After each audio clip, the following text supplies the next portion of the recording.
जमाई साहब, जरा एक और एहसान कीजिए।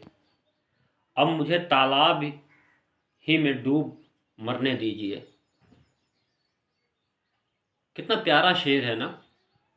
ये शेर पटना में जन्मे अशहार जमाई साहब का शेर है। पटना में इनका जन्म हुआ 1937 ईस्वी में। 1937 के पटना में इनका जन्म हुआ। हाँ, वही पटना जो बिहार की राजधानी है। कुछ याद आया? बिहार, वही बिहार जिस पर आजकल बड़ी चर्चा हो रही है। एक मोहतरमा है, उनका एक वीडियो वायरल हो रहा है। बताया जा रहा है कि वो पेशे से शिक्षिका हैं। कैसे शिक्षिका हैं?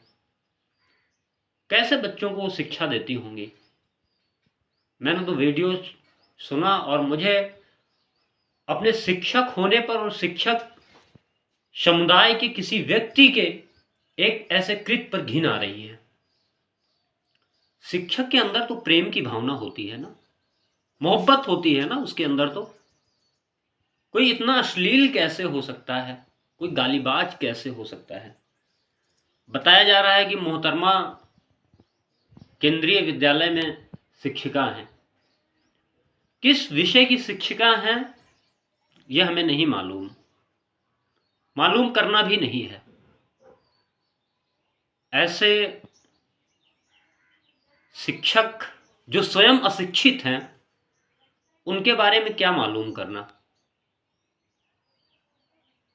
कंपटीशन बीट करके वो आई हैं, सरकारी नौकरी में हैं, एक ऐसे संस्थान में वो नौकरी कर रही हैं जिस संस्थान में जाने के लिए लोग तरसते हैं। कितने बच्चे उसकी तैयारी करते हैं। हम भी कभी उसकी तैयारी किया करते थे, हालांकि असफल रहे, लेकिन हम इतने जाहिल नहीं हैं कि किसी को गाली देंगे। और हमारा शरीर, हम अपने शरीर के एक अंग को अगर काट देंगे तो हमारा शरीर कैसा होगा।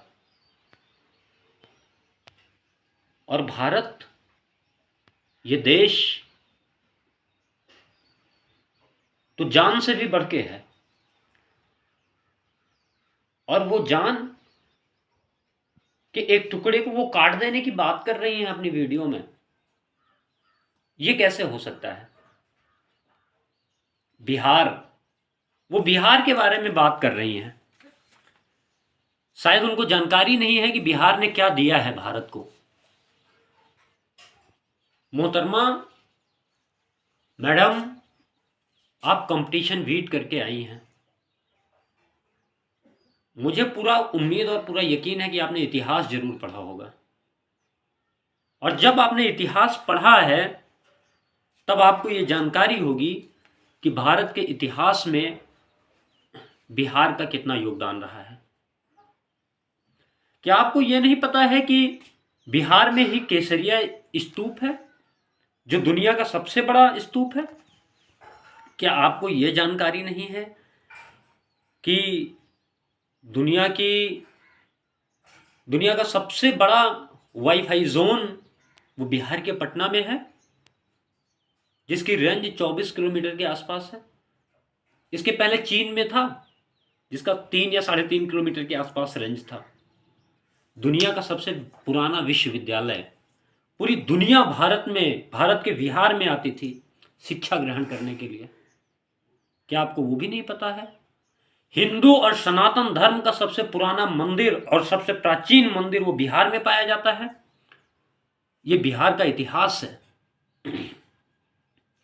आप कैसे शिक्षिका हो गई? माना कि कुछ गलतियां हुई होंगी, जिस लेवल पे बिहार को होना चाहिए बिहार वहां नहीं पहुंचा है। जितने बिहार के अचीवमेंट रहे हुए हैं, वहां की सरकारों ने उतना काम नहीं किया होगा। लेकिन इसका तो ये मतलब नहीं है, हमारे शरीर के किसी अंग में अगर बीमारी हो जाए तो इसका यह मतलब तो नहीं है। बिहार का इतिहास आपने पढ़ा नहीं है क्या? बौद्ध धर्म तो जानते होंगे ना आप लोग। भगवान बुद्ध भी वहीं के हुए।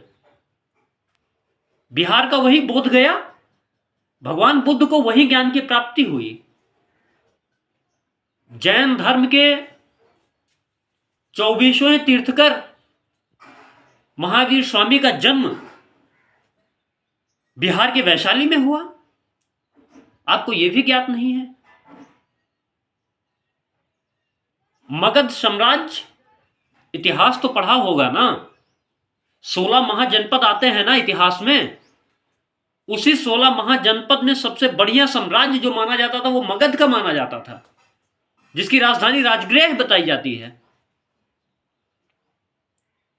आपको यह भी नहीं मालूम है? आप बिहार के बारे में कुछ भी बोलेंगे, दुनिया को शून्य देने वाला व्यक्ति भारत का था और भारत के बिहार से था। आप ये कैसे भूल सकते हैं?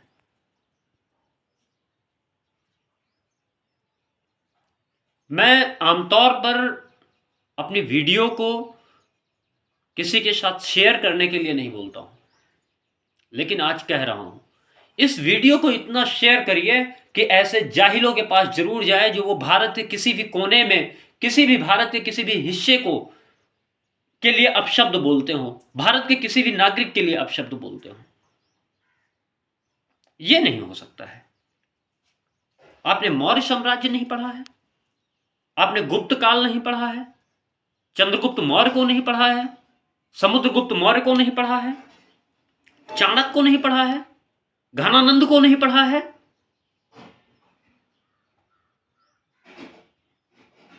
अर्थशास्त्र जैसी महान किताब लिखने वाले को आपने नहीं पढ़ा है। सब छोड़िए, महान अशोक का नाम तो सुना होगा ना, वही चक्रवर्ती महान अशोक, जो अपने जीवन काल में कभी एक युद्ध नहीं हारा है।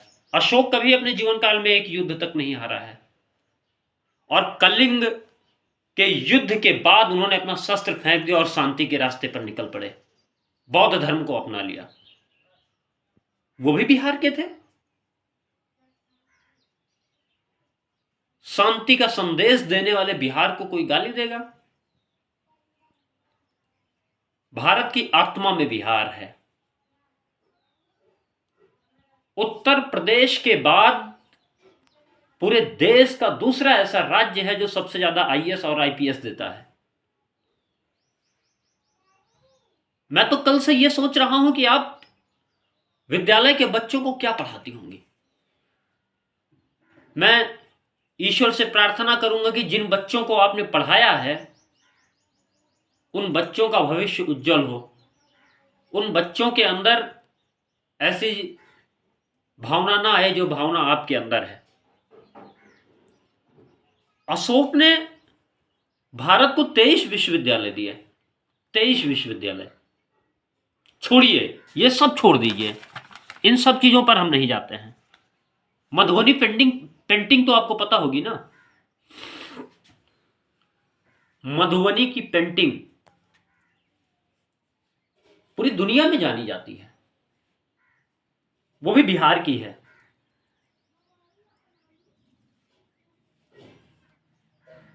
मखाना का नाम सुना है? मखाना बारात जाते हैं तो मिलता है, सबसे ज्यादा उत्पादन बिहार में होता है। पूरी दुनिया में मखाना बिहार से जाता है, और आप बिहार के लोगों को जाहिल कहती हैं। अर्थव्यवस्था पे काम करता है बिहार। आपको जो सैलरी मिलती है ना, उसमें भी बिहार की हिस्सेदारी है, तब सैलरी मिलती है। क्या ही कहें, बहुत मतलब मन आहत है जब से इस वीडियो को देखा। और कोई शिक्षक कैसे ये चीज कर सकते? बिहार में ना लीची भी होती है, लीची बहुत मीठी होती है, बहुत मीठी होती है लीची। काश आपने बिहार की लीची खाई होती तो आपके लहजे में भी मिठास होती, वही मिठास जो लीची में होती है। ये कड़वापन नहीं होता लहजे में, हाँ, स्वाद के लिए कड़वापन जरूरी है, लेकिन जब ज्यादा हो जाता है ना तो एक गंभीर बीमारी भी पड़ती है। लीची खाए होते आप तो मिठास होती? थोड़ी होती। सब बात छोड़ो, सैलरी तो मिलती है ना, और सैलरी में जो नोट मिलते हैं उसमें गांधी की फोटो लगी होती है। गांधी को तो जानते होंगे ना, वही बापू जो थे गुजरात के, लेकिन जब उन्हें आंदोलन शुरू करना हुआ तो वो सबसे पहले चंपारण गए, वहां से अपना आंदोलन शुरू किया। सैलरी मिलती है ना, ऐसे नोट गिनते हैं ना, एटीएम में जाते हैं तो निकलता है ना, उस पर उन्हीं गांधी की फोटो होती है। उन्होंने भी अपने आंदोलन की शुरुआत के लिए बिहार को चुना था। और हम बिहार को अपशब्द बोलेंगे, आप बिहार को अपशब्द बोलेंगे? वाह भाई वाह, ये कैसे हो सकता है? आप तो शिक्षिका हैं, बच्चों को आपने पढ़ाया होगा कि भारत के प्रथम राष्ट्रपति डॉक्टर राजेंद्र प्रसाद हुए। डॉक्टर राजेंद्र प्रसाद भी बिहार से ही थे। डॉक्टर राजेंद्र प्रसाद बिहार से थे, जो हमारे देश के प्रथम राष्ट्रपति हुए। अच्छा, सब छोड़िए, आजकल तमाम नेता देश में नेता बने घूम रहे हैं। जेपी नारायण का नाम तो सुना होगा ना, जयप्रकाश नारायण। आजादी के बाद भारत का सबसे बड़ा आंदोलन करने वाला व्यक्ति जयप्रकाश नारायण। इंदिरा गांधी जी के प्रधानमंत्री होते हुए, भारत की पहली महिला प्रधानमंत्री इंदिरा गांधी जी के होते हुए पूरी सत्ता को हिला देने वाला, उनके नाम पर आज बहुत लोग देश में राजनीति कर रहे हैं। जयप्रकाश नारायण भी बिहार के थे, और जब उनके आंदोलन दिल्ली तक पहुंचे तो वो चिंगारी बन चुके थे। पूरे देश में आजादी के बाद में पहला कोई आंदोलन था जो पूरे देश में हो रहा था, और उसका नायक बिहार का रहने वाला था।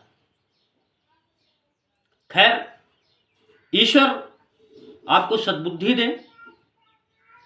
आप सस्पेंड हो चुकी हैं मैडम, आपकी नौकरी जा चुकी है। मैं ईश्वर से प्रार्थना करूंगा कि दोबारा आप ऐसी कोई हरकत ना करें, या देश का कोई भी नागरिक ऐसी हरकत ना करे जिससे किसी भी स्टेट को, या कम से कम हमारे भारत को, या भारत के किसी भी राज्य की अस्मिता को चोट पहुंचे और लोगों को बुरा लगे। और वैसे भी ईश्वर जिसको दुख देता है ना, उसकी बुद्धि को पहले हर लेता है।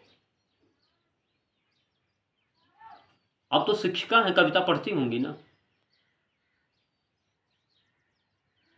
राष्ट्र कवि रामधारी सिंह दिनकर भी उसी बिहार के थे। जब नाश मनुज पर छाता है, पहले विवेक मर जाता है। रामधारी सिंह दिनकर। जय हिंद, जय भारत।